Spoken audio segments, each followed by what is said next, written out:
Nous avoir prévenu, le spectacle est hallucinant. Vendeurs ambulants, foule compacte, le cimetière est devenu un immense lieu de réjouissance.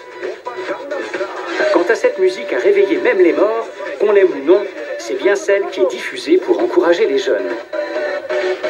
De ce côté-là, les choses se présentent d'ailleurs mieux pour Jimmy. Le papier est sec et peut être fixé sur son armature. Il a encore une chance d'être le premier à dresser son cerf-volant. D'après ce que je vois, on tient le bon bout.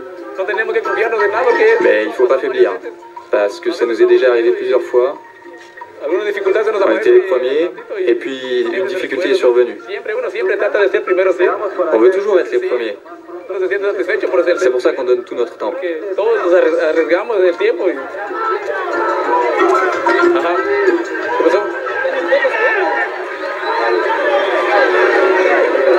Fin de la discussion. Les autres équipes sont presque prêtes. C'est le moment de laisser la place aux hommes forts. Côté public, ceux qui soulèvent. Côté champ, ceux qui tirent. La grande question, c'est l'armature. Va-t-elle tenir? Le papier sera-t-il assez résistant?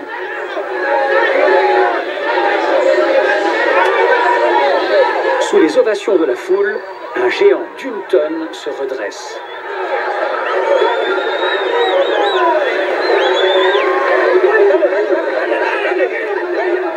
Et ce n'est qu'un début. D'autres cerfs-volants se lèvent. Le spectacle est magnifique. Il nous interpelle en même temps. Toutes ces tombes qui se font piétiner, labourer, écraser par le public et les tireurs de cordes, cela fait quand même quelque chose. Et dans cette foule joyeuse, nous sommes bien les seuls à nous faire ce genre de réflexion.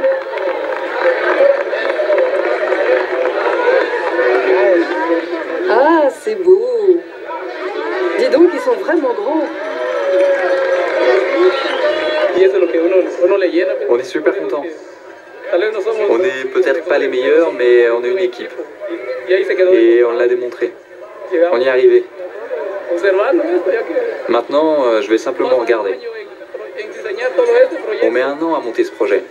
On travaille ensemble pendant 5 mois. Et on n'a qu'un seul jour pour en profiter. J'ai à peine le temps d'observer notre cerf-volant, de l'admirer, encore et encore. Ces cerfs-volants géants sont de véritables œuvres d'art. Mais ils ne sont pas que cela. Tous portent des symboles du Guatemala, et des textes aussi, où les jeunes affichent leur volonté de défendre les valeurs de la culture maya. À dire vrai, ils sont tous beaux. Ils sont tous magnifiques. Mais c'est vrai que celui qui me plaît le plus, c'est celui qui est là-bas au fond. De ce côté, il y a les cerfs-volants géants. Mais les plus petits, c'est là-bas qu'ils les font voler. Et il y en a beaucoup. Mes enfants sont venus pour ça.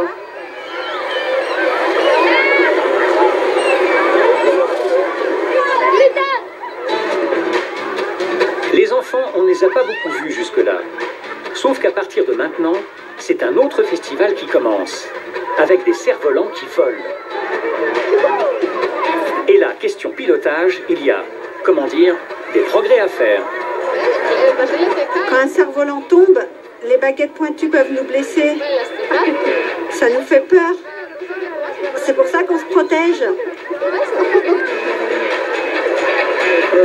Le problème, c'est que la queue s'est emmêlée. Elle s'est emmêlée. Attention, mon fils! Attention!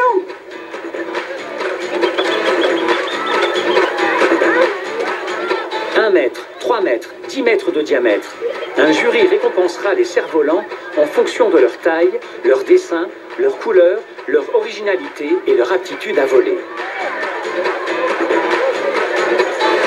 Mais visiblement, ce concours n'est pas vraiment ce qui préoccupe les jeunes que nous croisons. Quant à cette idée que les cerfs-volants permettraient d'envoyer des messages aux morts, nous avons du mal à nous en rendre compte. Nous avons plutôt l'impression d'assister à une grande fête qui joue un rôle économique de plus en plus important en attirant des visiteurs de tout le Guatemala. Sauf qu'en y regardant de plus près, il n'y a pas que les jeunes qui font voler des cerfs-volants. Il y a aussi des adultes, comme Augustine, et pour lui, cela veut vraiment dire quelque chose.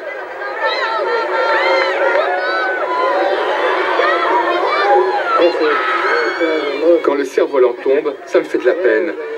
Mes larmes coulent. Je me sens très triste.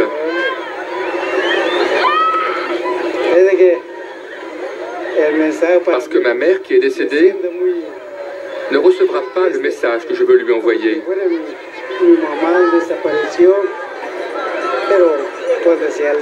Mais quand il s'envolera à nouveau, je sais que mon message montera vers elle.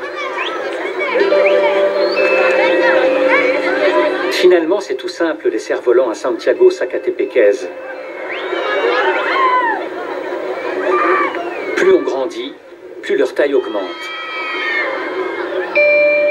Et plus la notion de communication avec les défunts est perçue différemment.